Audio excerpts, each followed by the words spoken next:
Hey guys, welcome back to the channel, and today we're going to be reviewing the Sonos Beam Gen 2. But before we do that, if you guys are into tech reviews, some movie and some video game stuff along the way, then please consider subscribing because we do all that here. So as you know on this channel, I'm a bit of a stickler for quality, and I wouldn't say I'm an audiophile, but I need something more than the TV speakers. I'm not a big headset guy, and so I went and checked out the Sonos Beam 2.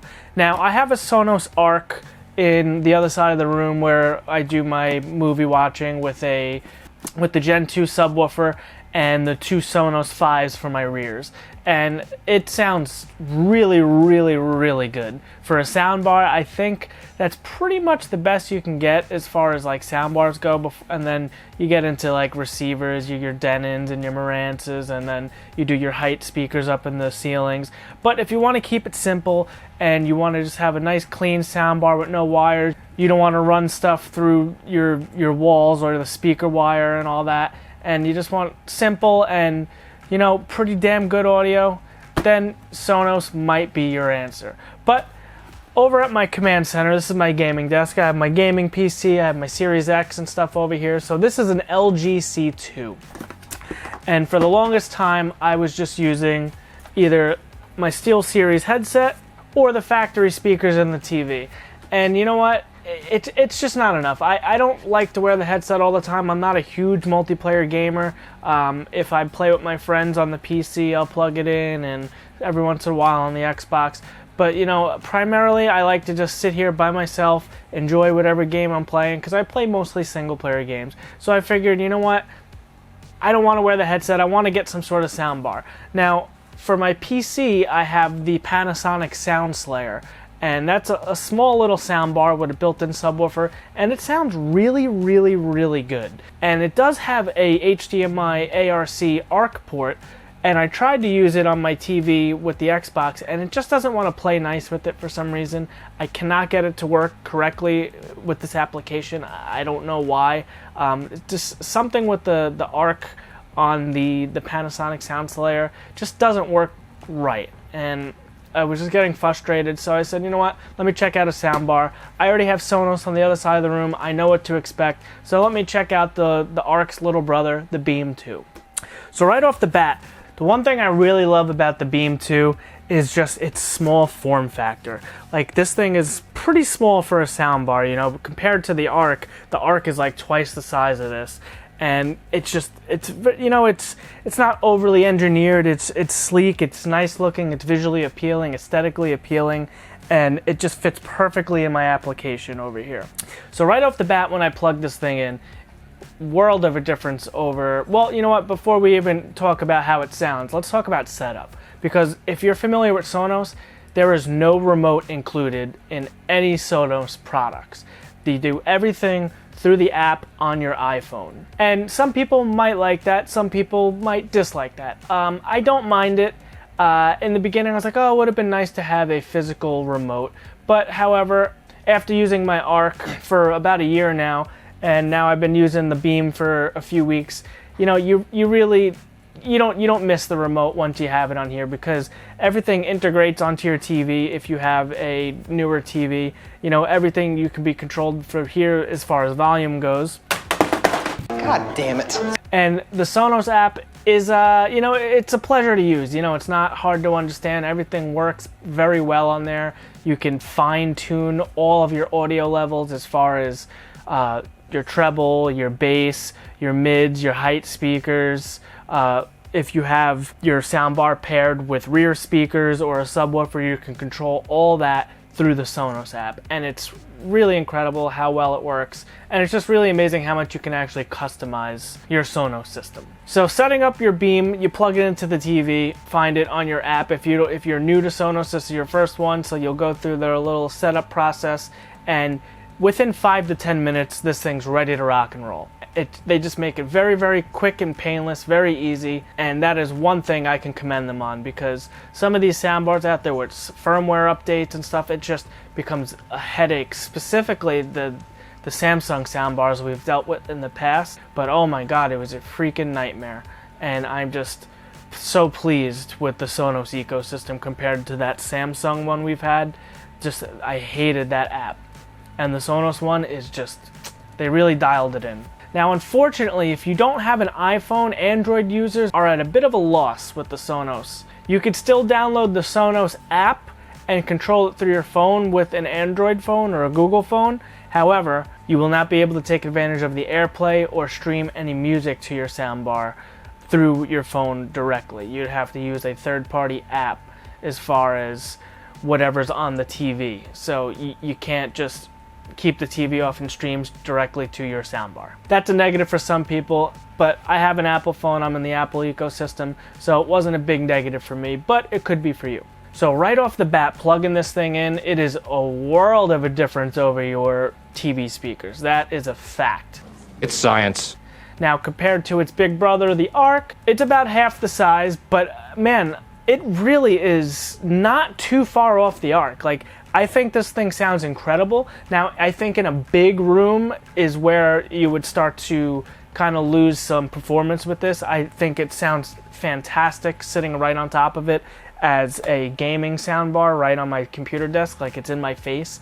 So maybe that's why I think it sounds fantastic.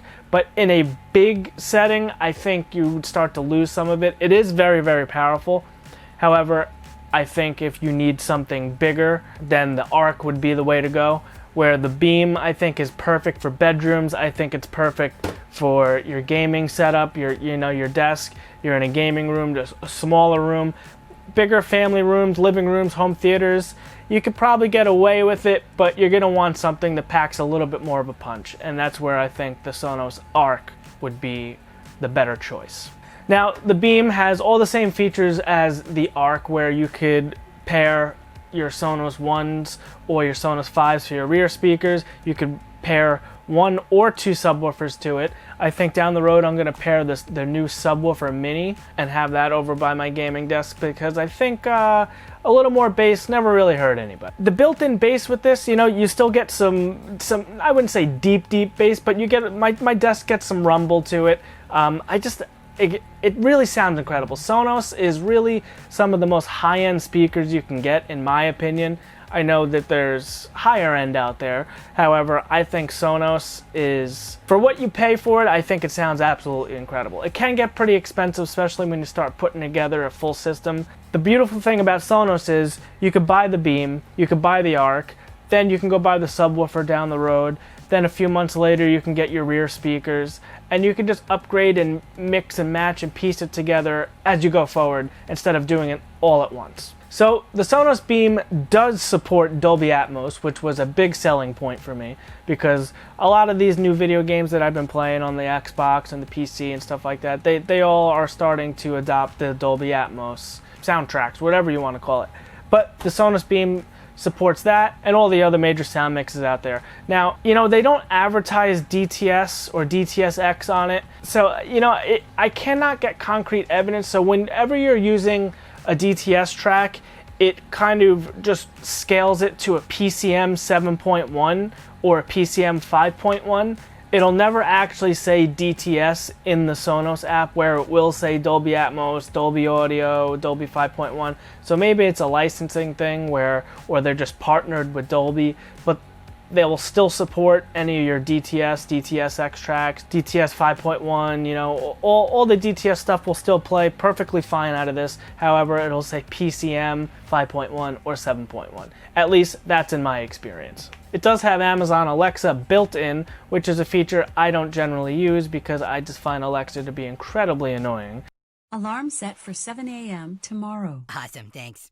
But if that's a feature you're looking for, look no further, because it is included in the Sonos Beam. So I've been gaming with the Sonos Beam for a few weeks now, and just the level of detail that you get out of this soundbar is really incredible. It's really high-end audio in my opinion. It sounds really, really good. Now, compared to the Arc, it doesn't have really the up-firing speakers where they would be bouncing off the ceiling. That's where I think you kind of would be better off with this in a smaller room. However, I think it still sounds very, very good for what it is and for the price point, because it's about half the price as the Arc, but it is no slouch. I did some of the Dolby tests through the Dolby app on the Xbox, and it really, it plays tricks on your ears because it almost sounds like things are behind you just playing through a soundbar right in front of your face. It really is incredible, the tech that Sonos packed into this soundbar. One thing to note also included with this is, because if you look at the back, you have your power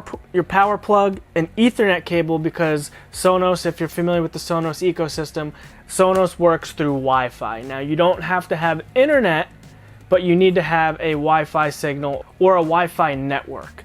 So if it was a storm and you were to lose your internet, but you still have power, your routers are still putting out a Wi-Fi signal, so your Sonos will still work. So you do not need internet for your Sonos to work, but you do need a Wi-Fi signal unless you hardwire them all into a hub. And I haven't tried it that way. I don't know how well it would work if you didn't have internet at all, but chances are most people, 9 out of 10 people, do have internet in their house.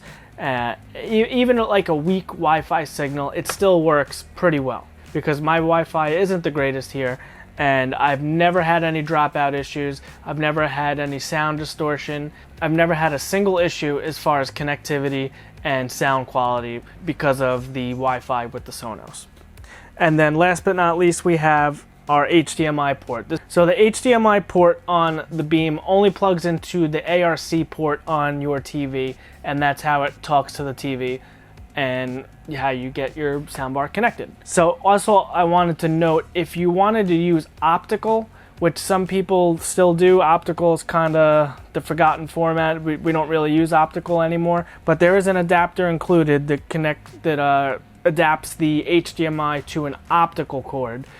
The problem with that is you're not going to get your Dolby Atmos, and you're not going to get the full experience with the soundbar. It'll still sound really, really good. However, you're not going to get all the bells and whistles that this thing can really do unless you hook it up HDMI to your ARC port on your TV. A few negatives I have. You know, the not having a remote thing, that's not a big deal. But the one thing that really kind of bothers me about the Sonos is there's no screen on it. There's no way of knowing what volume you're at. So there's some touch buttons on the top, which I disable, and I just do everything through there. So I never even really touch the soundbar anyway. If you go on the app, there's a slider on there. You can adjust all that on there, which is not the end of the world. But it would be nice to see a little status thing on here. You know, on the Samsungs, I've seen them hide it behind the mesh, and it just kind of shines through. This is a hard plastic, versus where some of them have like that cotton mesh out there. I know a lot of people have had problems with their cats scratching at the speaker like mesh over that. So this is all hard.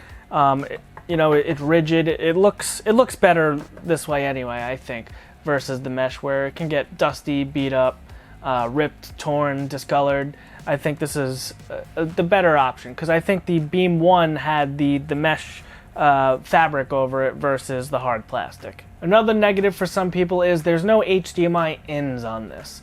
So if you're somebody who doesn't have a lot of ports on their TV, or used to like a receiver where you can plug in a bunch of, like a Xbox, a PlayStation, a Blu-ray player, Apple TV, all that stuff into your soundbar, into your receiver to play through the soundbar, that's also not an option here. It's only HDMI out to your TV via the ARC port. So in closing, I think the Sonos Beam, for the price point of $449, I think it's a really, really good soundbar. Again, for my personal application where I'm using it as a gaming soundbar on my gaming desk, I absolutely love it.